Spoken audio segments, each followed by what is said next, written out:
Bueno, buenas tardes. Hoy tenemos a alguien que efectivamente no requiere presentación en este grupo, que es Sebastián Agüero, profesor de la Universidad Austral de Chile. Sebastián lo conocen de larga data, digamos, porque ha hecho su doctorado en la Universidad Pompeu Fabra, pero también ha hecho una estancia de investigación durante ese doctorado aquí en Girona, en Génova. Es un ya viejo conocido de varios grupos que están trabajando hace mucho tiempo juntos, y además es un buen amigo de varios de los que estamos aquí, así que esto es un motivo adicional de alegría por su visita, aprovechando que estaba en Barcelona. Lo hemos invitado a que nos cuente algo de lo que estuvo trabajando. Ya explicará él más acerca del paper, pero es un paper inusual para los filósofos, para los filósofos del derecho, porque no le tiene ningún miedo al derecho positivo, cosa que en este grupo nos cae bastante bien esa actitud, ¿no? El título del trabajo es El inadvertido principio de especialidad, un análisis a partir de la dogmática y jurisprudencia chilenas. Más o menos, Sebas, ya conoces la dinámica, Sí. de 30 a 40 minutos, lo que quieras para tu exposición, y el resto una hora para el debate. Muchas gracias y nada, tu tiempo. Perfecto. Bueno, en primer lugar, agradecer a los asistentes, agradecer al área de Filosofía del Derecho de la Universidad de Girona, que siempre me trata con cordialidad y gentileza, y de verdad eso siempre se agradece. Y adicionalmente porque siempre que he venido a discutir mis trabajos entre ustedes, siempre para mí ha sido de suma utilidad para poder mejorarlos, con lo cual cualquier tipo de comentario o observación para mí siempre es de mucha utilidad, así que siéntanse con libertad de señalarlos. En segundo lugar, y vinculado con lo que había señalado Diego respecto de lo inusual que podría ser un trabajo de este tipo para un filósofo del derecho, quisiera hacer dos precisiones que no están en el trabajo. La primera, como ustedes me conocen hace algún tiempo, en general los temas que yo trabajo oscilan en cuestiones de metafísica, principalmente análisis conceptual y ontología de las normas. Y la pregunta razonable es, ¿cómo salta de ahí a un tema de dogmática y jurisprudencia? Les explico brevemente el recorrido. El recorrido es el siguiente. Si uno piensa en los conceptos jurídicos como conceptos técnicos, necesariamente tendría que pensarlos como cierto tipo de conceptos que está configurado o condicionado por la práctica en la cual se desarrolla, ya sea la práctica de los participantes de la teoría o propias teorías. Entonces, asumiendo que los conceptos jurídicos son conceptos técnicos, pareciera que tiene una gran relevancia ir a ver qué hacen aquellos que practican el derecho, porque son los que configuran de cierta manera los conceptos jurídicos de una práctica determinada. Eso por un lado. Y por otro lado, la pregunta sería, ¿por qué el principio de especialidad? Esto es un primer trabajo de un proyecto muchísimo más grande en el cual pretendo explicitar los principales conceptos de la red conceptual de los conflictos normativos en el derecho chileno. ¿Por qué red conceptual? Porque mi posición respecto al análisis conceptual es conectivo, fuertemente o quizás demasiado estrosoniana, y creo yo que el concepto de oposición o el concepto de especialidad son conceptos claves para poder desentramar esta red en el derecho chileno. Les digo brevemente por qué. Porque aquello que yo creía y que presuponía era que en relación con los clásicos criterios de resolver antinomias, especialidad, jerarquía y temporalidad, había demasiado trabajo realizado en relación con lo que ocurre en la práctica nacional. Me llevo la sorpresa de que los trabajos que se han realizado no son tantos, con lo cual en vez de ir a ver criterios más allá de la especialidad, de la temporalidad, de la jerarquía, dije vuelvo al paso primero e intento desarrollar una reconstrucción conceptual respecto de estos tres conceptos, y este sería un trabajo en esa línea, porque eso daría la explicación de por qué el principio de especialidad.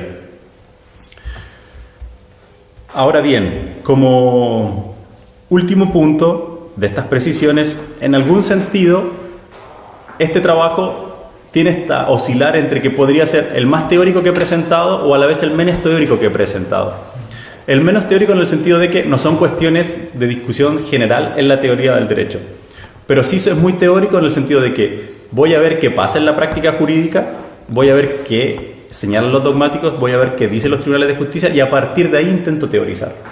Por eso también intencionadamente he excluido gran parte de la discusión teórica sobre el punto de especialidad. Es una exclusión intencionada, que el objeto que tiene es en qué medida puedo construir teoría más allá de ciertos presupuestos teóricos sobre el principio de especialidad, asumiendo que la configuración del concepto está dado por la práctica jurídica, que es la primera asunción que señalé. ¿Sí? Ahora, comienzo con la explicación del trabajo. En la introducción al fondo son 3 puntos los que me interesa destacar. La motivación, ¿por qué me motiva esto? Porque, como señalo en pocas líneas, nuestro Código Civil en Chile, que tiene un título preliminar, intenta explicar el funcionamiento de la legislación, tiene cerca de 160 años y hay ciertos artículos que aún podríamos decir que han sido inadvertidos por la dogmática jurídica, en el sentido que no han sido lo suficientemente desarrollados, en mi opinión, y como intento también mostrar en el trabajo. La importancia de esto, ¿qué tiene? Bueno, la importancia de esto es central porque nuestro título preliminar regula todo el funcionamiento de la legislación en general, no solamente la legislación respecto del Código Civil, respecto de cómo tenemos que entender el funcionamiento de todas las leyes. La dinámica de los ordenamientos jurídicos es una parte importante. Entonces, coincidentemente, los artículos 4 y 13 del Código Civil chileno, que regulan el principio de especialidad, tienen esta doble vertiente. Por un lado son inadvertidos, esto es, creo yo que no han sido trabajados de manera suficiente, y por otro lado son claves.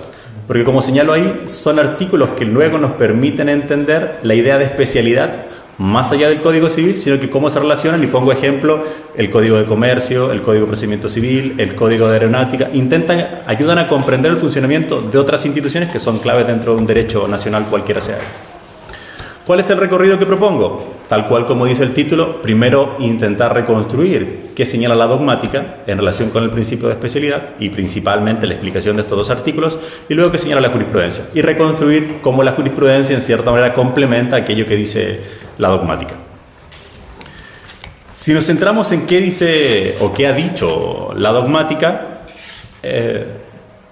incluso los dogmáticos han sostenido, y ahí pongo la cita del profesor Barrientos, que señalan que incluso ellos reconocen que ha sido un aspecto del derecho, del ordenamiento jurídico, que no ha suscitado el interés de los juristas. Esto es, si bien todos sabemos que es sumamente importante entender esta lógica de funcionamiento, que la ley especial prevalece sobre la general, nadie se ha preocupado mucho por determinar cuándo estamos frente a una ley especial y cuándo estamos frente a una ley general, dándolo quizás por presupuesto o sentado. Y ese es el punto interesante. Para mí fue el punto interesante de realizar un trabajo de este tipo.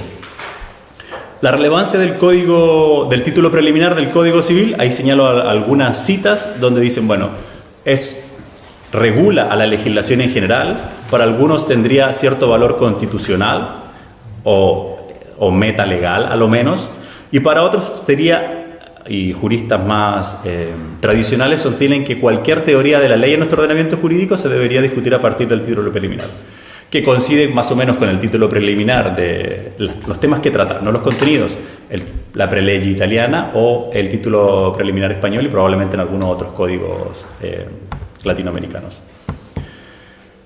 Poco interés. El poco interés, ¿en qué se refleja? Y aquí pongo 3 ejemplos, que cuando uno va a buscar manuales de derecho civil o manuales que intenten explicar el título preliminar del Código Civil, que es donde se regula esto, ¿qué encontramos? Encontramos en general reproducciones del artículo bajo el título de interpretación o regla auxiliar de la interpretación. A esto a veces simplemente se añade algo así como esto es un axioma o principio fundamental sin una explicación interior, y a veces se añade cierta distinción entre el artículo 4 y el artículo 13. El artículo 4 se le denomina, entrecomillado, empírico, porque efectivamente hace un listado, ni siquiera listado, una enunciación de 3 códigos que serían especiales, y el artículo 13 consagraría el principio en abstracto.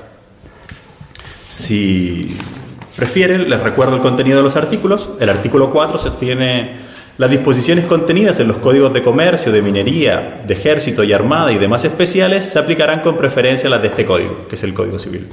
Y el artículo 13 señala las disposiciones de una ley relativa a negocios, a cosas o negocios particulares prevalecerán sobre las disposiciones generales de la misma ley, cuando entre las unas y las otras hubiera oposición. Ahí tendría el carácter empírico o el carácter abstracto de cómo se plasma el principio en nuestro ordenamiento jurídico.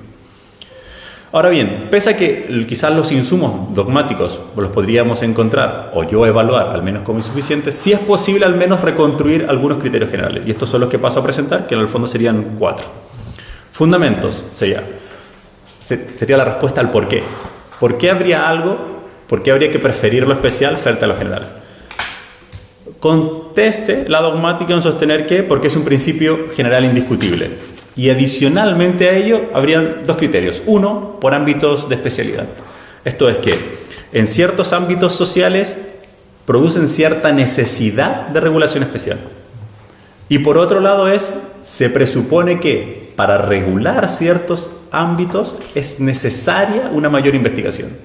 O sea, serían presupuestos distintos. Uno, que ciertos ámbitos sociales necesitan una regulación especial, y el otro que para poder regular cierto ámbito se requiere un mayor estudio, con lo cual se requiere una mayor especialización.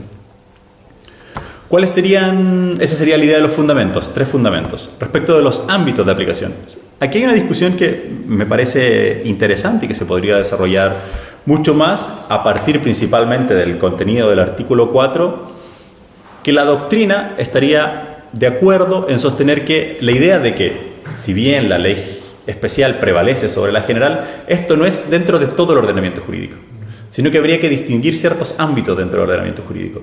Y una norma especial dentro del ámbito privado hay que relacionarla con una norma especial dentro del ámbito privado. Por otro lado, una norma especial dentro del ámbito público hay que relacionarla con una norma general dentro del ámbito público. ¿Qué quiere decir esto? Quiere decir en el fondo que las normas generales del derecho privado no son normas generales del derecho público, y al contrario, las normas generales del derecho público no son normas generales del derecho privado. Esto es que cuando pensamos en especialidad y generalidad, habría que dividir el derecho. Por un lado lo público, por otro lado lo privado, y porque tendrían quizás lógicas de funcionamiento distintas, y que las normas especiales no podrían cruzarse. Y el principio habría que aplicarlo, ya sea dentro del ámbito público, ya sea dentro del ámbito privado.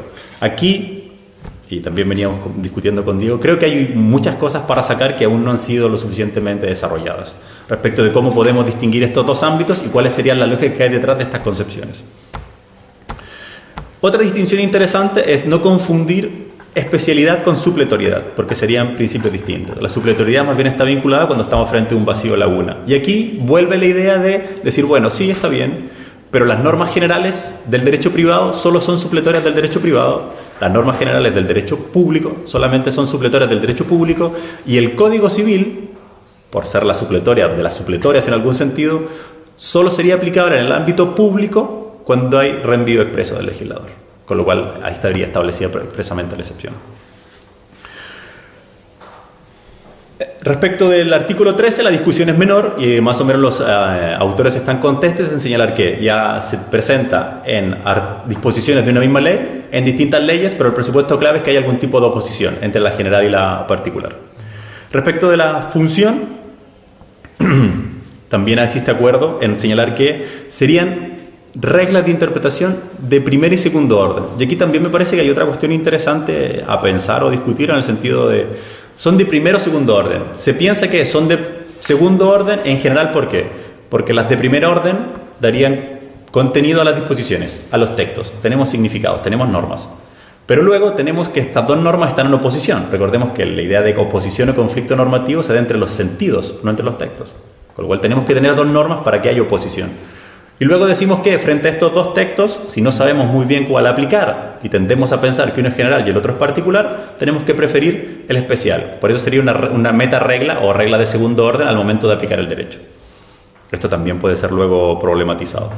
¿Por qué? Porque incluso ahí, si uno revisa, dice, bueno, una determina el significado y la otra determina el ámbito de aplicación.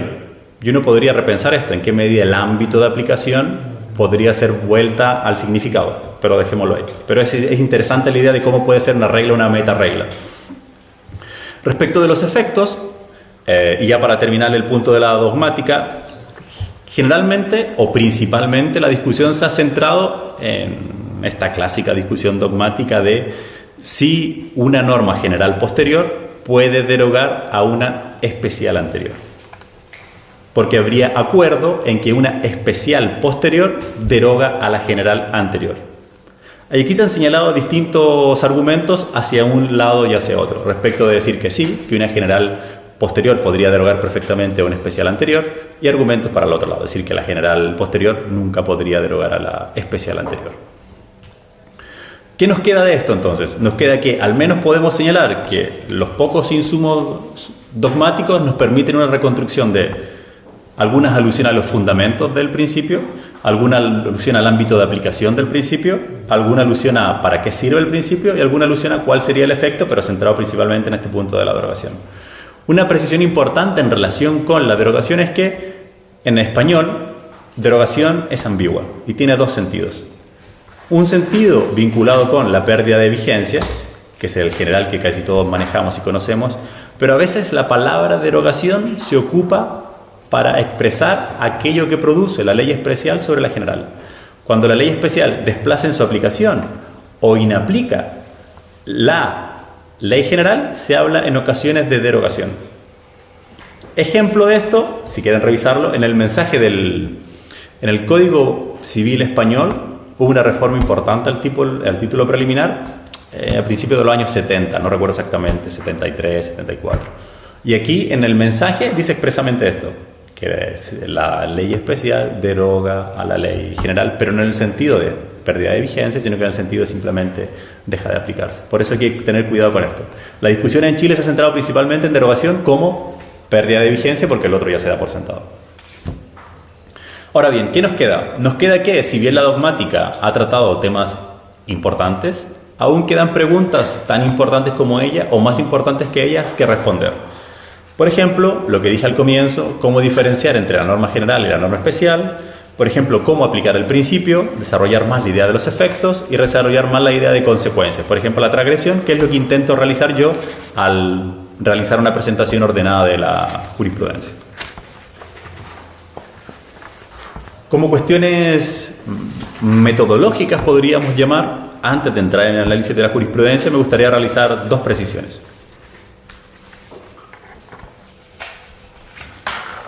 La primera puede sonar redundante, pero me parece interesante volver a recordar la importancia que puede tener la jurisprudencia o el estudio de la jurisprudencia para interpretar y aplicar.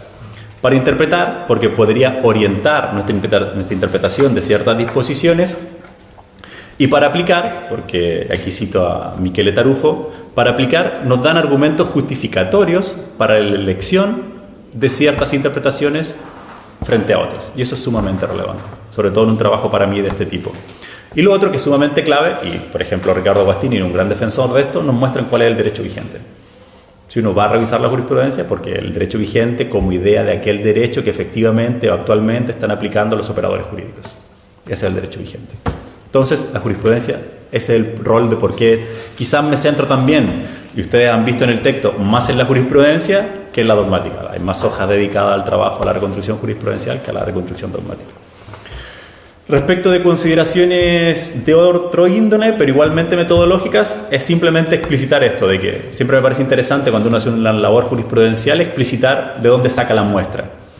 Para mí son los principales tribunales del país, y por esto entiendo a la Corte Suprema y a las Cortes de Apelaciones, en un periodo que va desde 1981 hasta el 2018.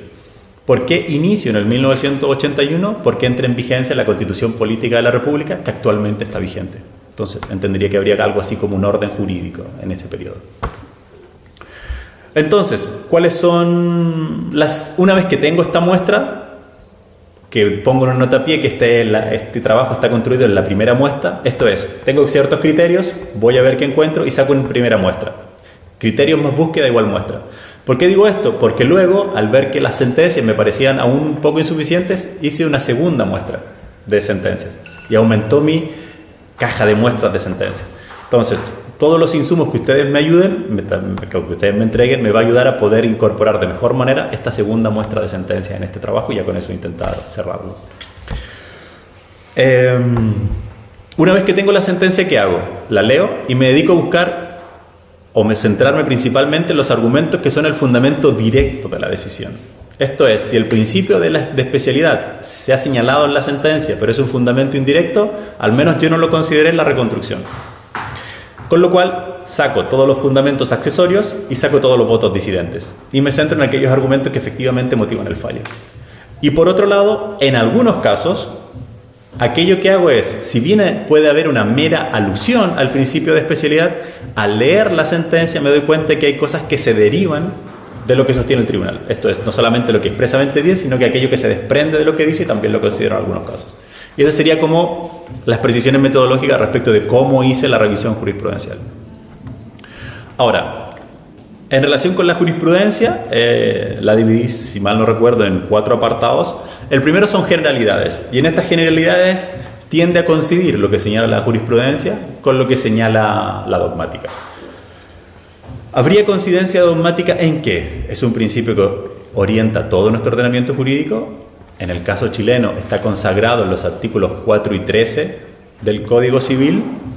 Es necesaria la oposición entre la norma general y la norma especial para que proceda a aplicar el principio. Es como un presupuesto o un supuesto de la aplicación del principio. Y cuarto, habría que excluir ciertas materias de la regulación general. Esto es, no necesariamente tiene que existir coincidencia en la materia. Y esto es una cuestión interesante que después luego problematizo en las conclusiones. Otra cuestión que llamo generalidad es que de alguna manera la consagración del principio de especialidad sería algo así como una consagración de esta idea de género-especie o de caso y subcaso. O sea, toda ley especial podría llegar a ser entendida como un subcaso de una ley general. Finalmente, vuelvo a la idea de que están de acuerdo en este punto la jurisprudencia y la dogmática, la idea de criterio o metacriterio interpretativo, porque para la jurisprudencia es mucho más claro que para la dogmática, en el sentido de decir, tenemos los artículos igualmente en el título preliminar del 19 al 24 y estos sirven son los artículos que consagran hay distintos nombres, los códigos interpretativos, las reglas interpretativas, los instrumentos interpretativos. Y esto nos ayudaría a darle significado a las disposiciones y luego tendríamos reglas interpretativas de segundo orden, que sería que una vez que le dimos contenido, y entre ellos, porque no es el único, se encontraría el principio de especialidad. Terminamos con las generalidades. Otro elemento o otro apartado de la reconstrucción de la jurisprudencia está esta pregunta que yo me hacía al finalizar el apartado dogmático de cómo podemos diferenciar entre una ley especial y una ley general. Y aquí reconstruyo algunos criterios. El primero que pongo, y pongo ejemplos del tipo, sería, todo podríamos ir entrecomillándolo, materia. Esto es, un primer modo de diferenciarlo son los tipos de materias o contenidos expresamente desarrollados en la legislación. Pongo dos ejemplos. El primer ejemplo que pongo en el trabajo es un ejemplo que me parecía bastante claro, de prelación de créditos y de prenda industrial. Aquí en la ley de prenda industrial tenemos un artículo que da preferencia al deudor frente a cualquier otra obligación. En esos términos está señalado. Pero a la vez tenemos en nuestro Código Civil artículos que dicen que son de segunda clase los créditos prendarios y son de primera clase los créditos laborales. Y aquí se establece la controversia.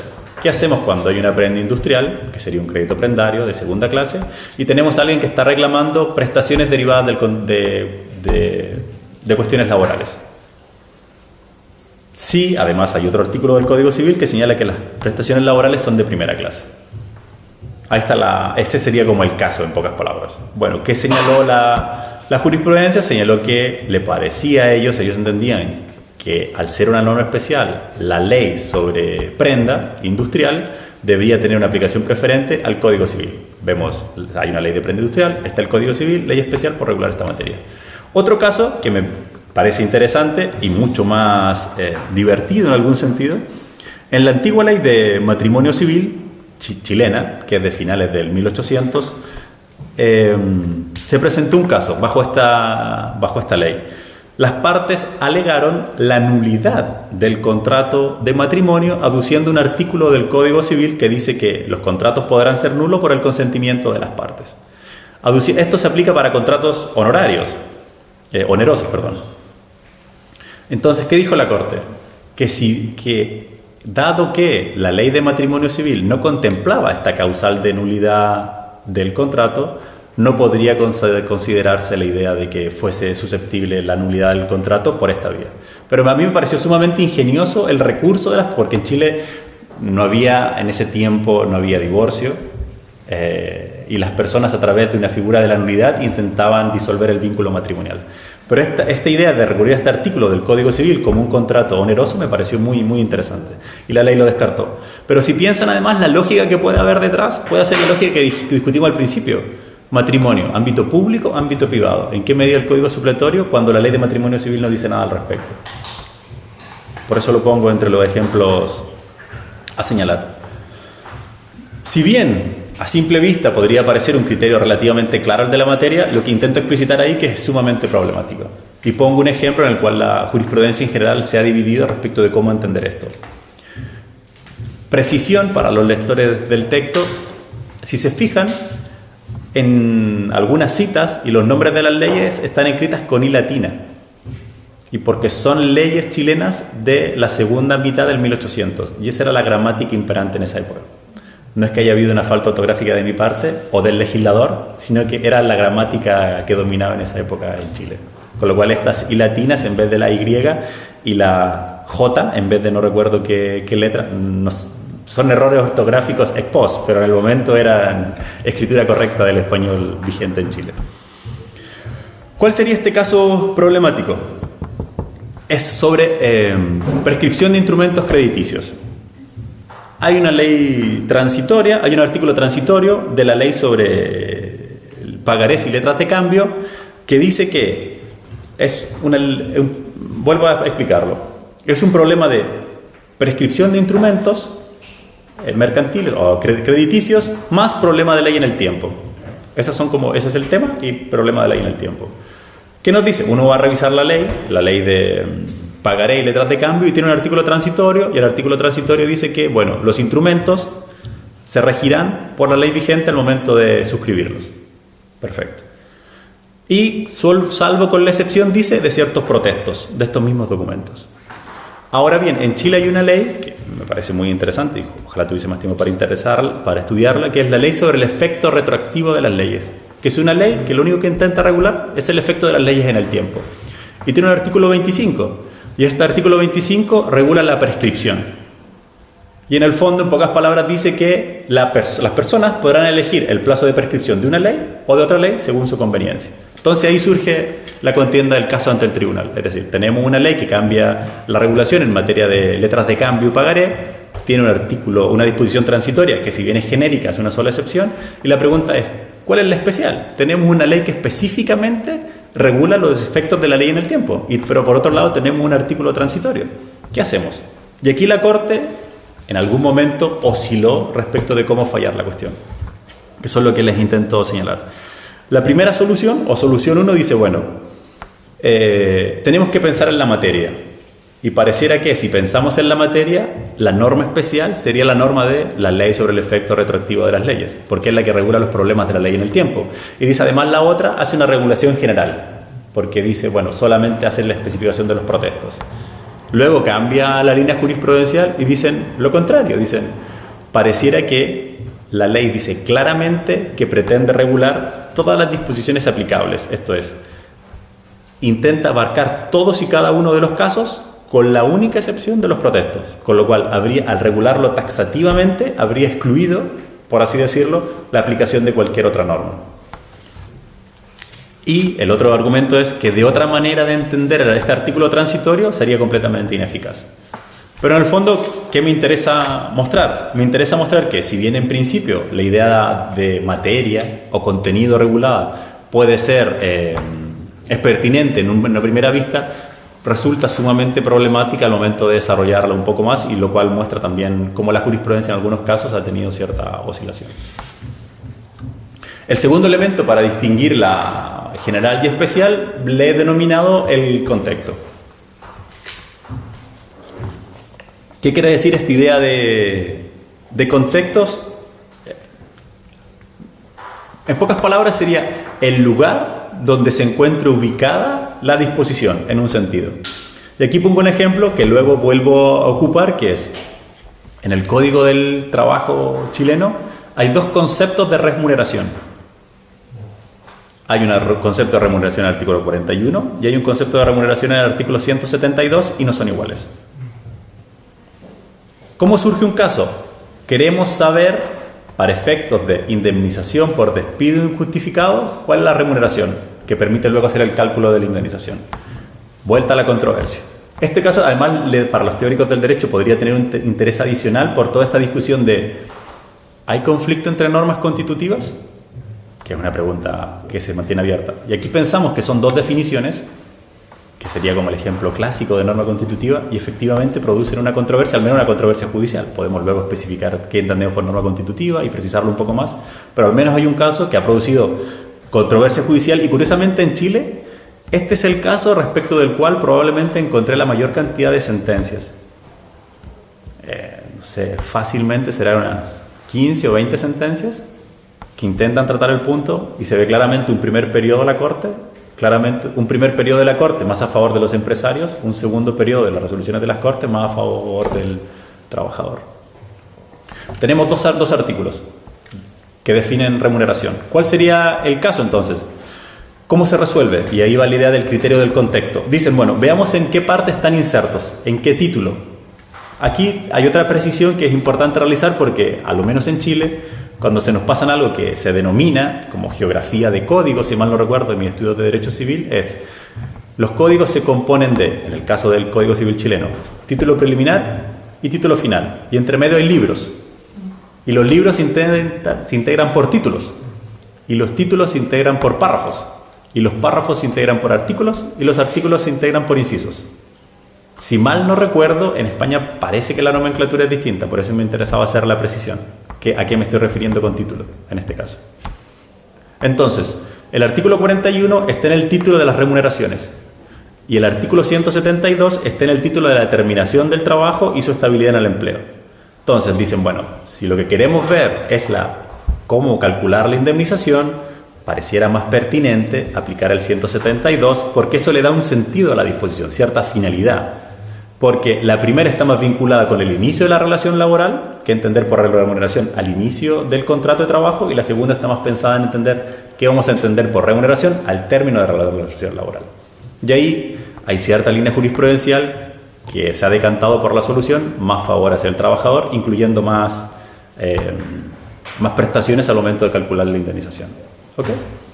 El segundo ejemplo, que también está en el caso del contexto, es un contexto distinto, y yo pongo como ubicación en la dinámica o del ordenamiento jurídico, ubicación en el funcionamiento de porque es el caso de una ley que aquí en España llamarían ómnibus, en el sentido de que es una ley que regula distintas materias.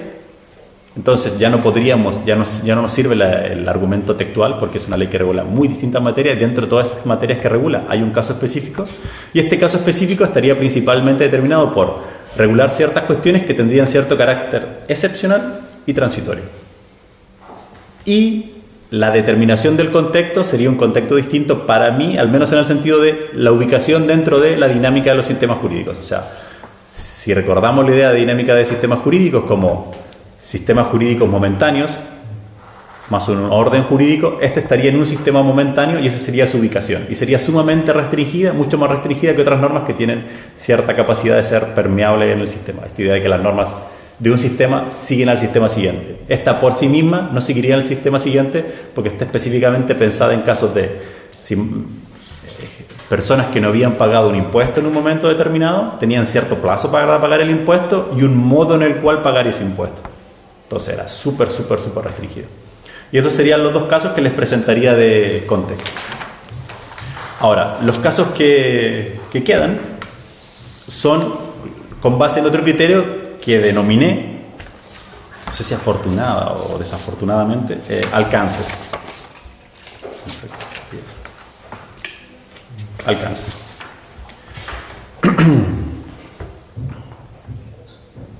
Cuando pensaba en esta idea de cómo reconstruir los alcances, lo que se me venía en mente es cuáles son específicamente ciertas propiedades que vamos considerando relevantes para afinar la idea de caso y subcaso. Pongo los ejemplos. Y serían los ámbitos de aplicación o alcance de la legislación, alcance de cada una de las disposiciones. El primer caso es un caso de derecho comercial, aquí vuelta a la precisión en relación con las reglas ortográficas vigentes en el Chile de esa época del Código de Comercio. Y la cuestión es si el aceptante de una letra de cambio podía o no beneficiarte de cierta situación que se llama cuando las letras de cambio están perjudicadas. Y es una cuestión súper específica del derecho comercial que incluso yo tuve que leerlo varias veces para poder comprenderla.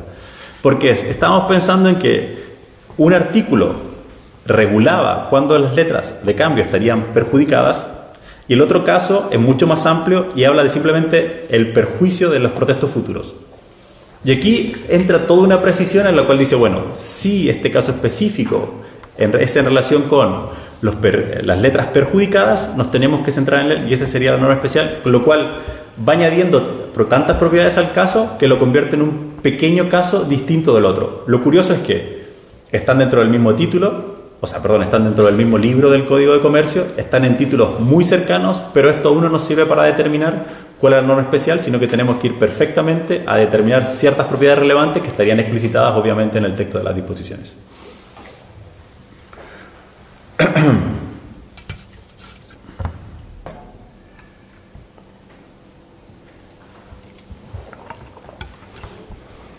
Otro caso que hay respecto de esto mismo es en relación con cuestiones de jubilación.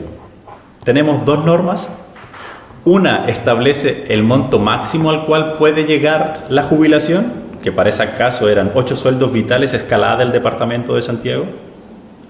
Y el primero establece el derecho a que las pensiones de los jubilados fueran liquidadas sobre la base de la última remuneración imponible.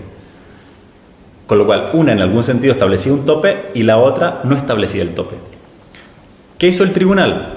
Comenzó a ver, cuáles son los requisitos que establece la primera norma, la que no establecía el tope. Y consagra, o luego sostiene, de que esta sería la norma especial. ¿Por qué? Y comienza a elaborar esta idea de propiedades relevantes. Primero, solo es aplicable a funcionarios de la Administración Civil del Estado. Segundo, establece un cálculo específico de jubilación. Y tercero, la jubilación acordada queda sujeta a una reliquidación automática. En cambio, la otra, la que establecía un tope, está comprendida en un cuerpo legal que se dictó con un claro y explícito carácter general de aplicación para toda persona que en el presente gozare o en un futuro pudiera gozar del beneficio o pensión jubilatoria.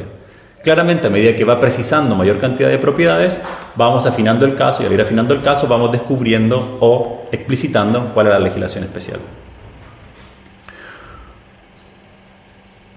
Me salto el caso que hay entre medio para ir bien con el tiempo y salto a esta idea que puse entre comillas, que es la idea de la doble especialidad, que lo dice explícitamente la jurisprudencia. Cuando estamos frente a un caso, esto es, vemos las disposiciones, nos parecen prácticamente igualmente especiales, ¿qué podemos hacer? Vuelta a la idea de leer en el mayor rigor posible las disposiciones y comenzar a explicitar propiedades relevantes que van diferenciando los casos. Tenemos dos normas. Y una señala claramente, como señala el texto, que está circunscrita a ciertos espacios determinados, entre paréntesis, instalaciones ubicadas en los caminos públicos y sus fajas adyacentes, y solamente procede respecto de actos realizados por un sujeto determinado, que sería el director de vialidad. Versus la otra, que es frente a cualquier bien nacional de su público, y no especifica personas, sino que simplemente señala el Estado, las municipalidades u otros organismos públicos. Y esto la Corte lo entendió como una doble especialidad, es decir, es la misma materia, están muy afines, intentan regular lo mismo, hay cierto solapamiento entre ellas, con lo cual tenemos que ir a ver cuál es la especificidad de una y no de la otra. Y ahí distingue entre la especial y la general. Y eso sería lo que hasta ahora he encontrado como 3 criterios para diferenciar entre la ley general y la ley especial, que serían la materia, que sería el más básico de todos, luego el contexto, entendido esto en un sentido amplio, y luego esta idea de alcances, que podría ser la idea de propiedades relevantes.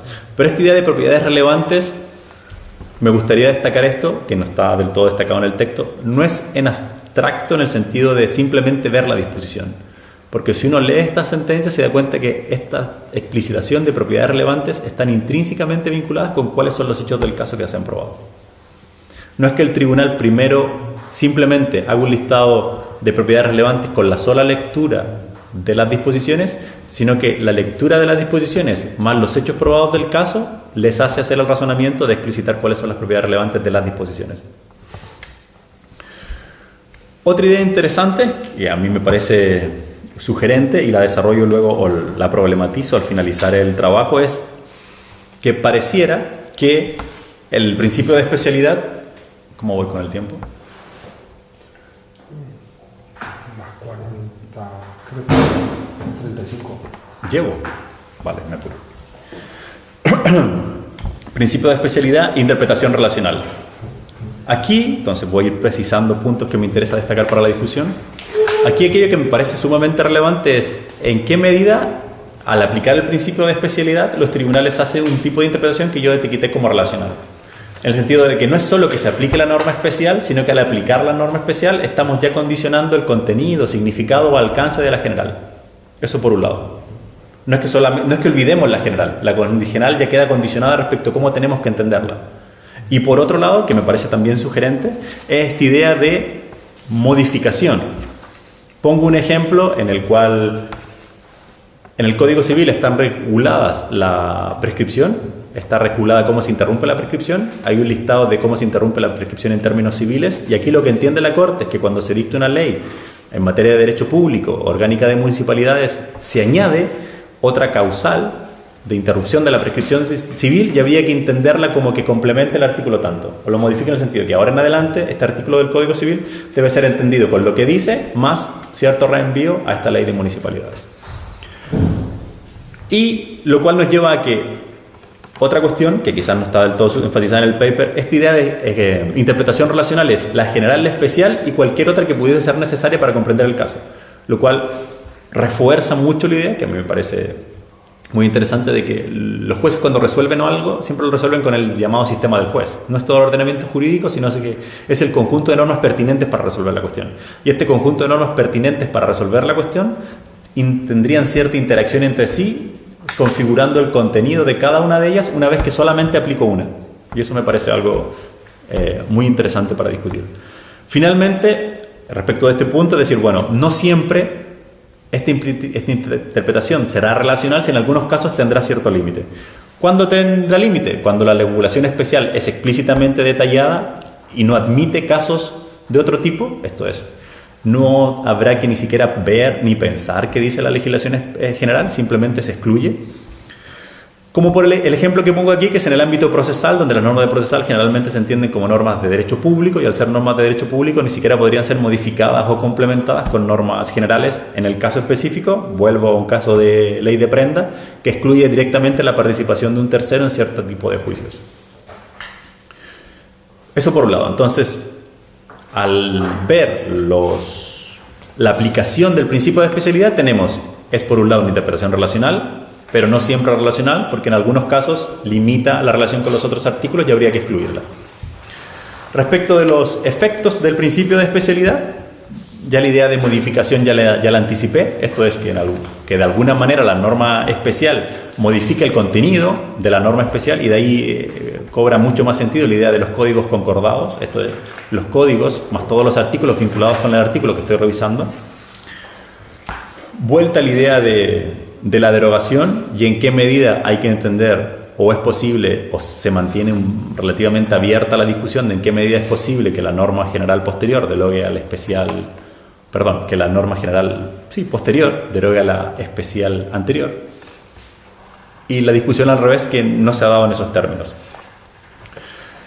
Respecto de qué pasa cuando contravengo el principio de especialidad, y al menos yo pude constatar 4 infracciones. Porque cuando no cumplo el principio de especialidad, ¿qué ocurre? Al dar una interpretación incorrecta a la norma general, estoy transgrediendo la norma general, estoy transgrediendo la norma especial por no aplicarla, y estoy transgrediendo el principio, que estaría consagrado en nuestro ordenamiento jurídico en el 4 y el 13. Habría como una triple infracción cuando no ocupo el principio de especialidad.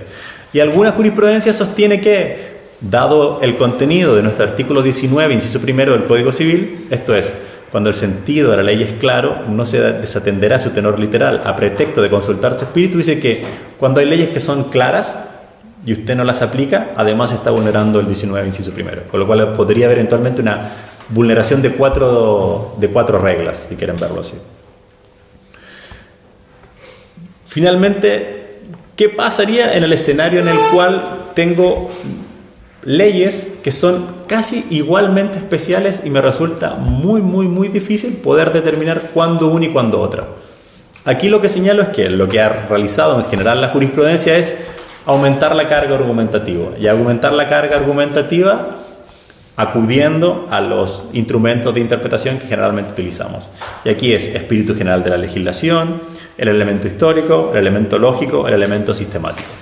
O sea, cuando estoy en este aprieto y todo lo anterior no me ha servido, bueno, recurro a... Pero lo interesante es que no es que de inmediato recurro Recurro cuando no tengo una salida o veo que esto, no veo la diferencia entre lo general y lo especial, recurro a otras. Pero en principio todas las otras no se recurren, con lo cual matizaría un poco la idea de que cada vez que estoy frente a una disposición puedo recurrir a cualquier instrumento interpretativo, para este caso. Como recapitulación y para cerrar, problematizo, que lo que me interesaba era problematizar al menos 3 ideas, entendiendo la especialidad como un predicado relacional. Si se presupone la idea de oposición para poder aplicar el principio de especialidad, me produce cierta perplejidad el hecho de que por un momento se oponga la general y la especial, luego decidimos el ámbito de aplicación de una de ellas y me pregunta es ¿cómo queda esta oposición? ¿Se mantiene esta oposición o queda simplemente diluida? La otra pregunta es, si se han dado cuenta, cada vez que se aplica el principio de especialidad, no solamente se aplica una disposición, sino que siempre se aplica un conjunto de disposiciones, o al menos la especial vinculada con la general, lo cual me produce cierta perplejidad respecto de en qué medida nuestra tradicional explicación sobre ontología de las normas, que las normas son sentido, puede lograr este tipo de comprensión de cómo entienden la jurisprudencia y la dogmática aquello que constituye una relación de especialidad. Porque no son especiales en abstracto, es especial en relación con otra. Y si es especial en relación con otra, habrían 2 constituyentes de la relación. Y pareciera que estos constituyentes no son normas entendidas en el sentido tradicional que generalmente se explica en los manuales, que las normas son el significado de ciertas disposiciones.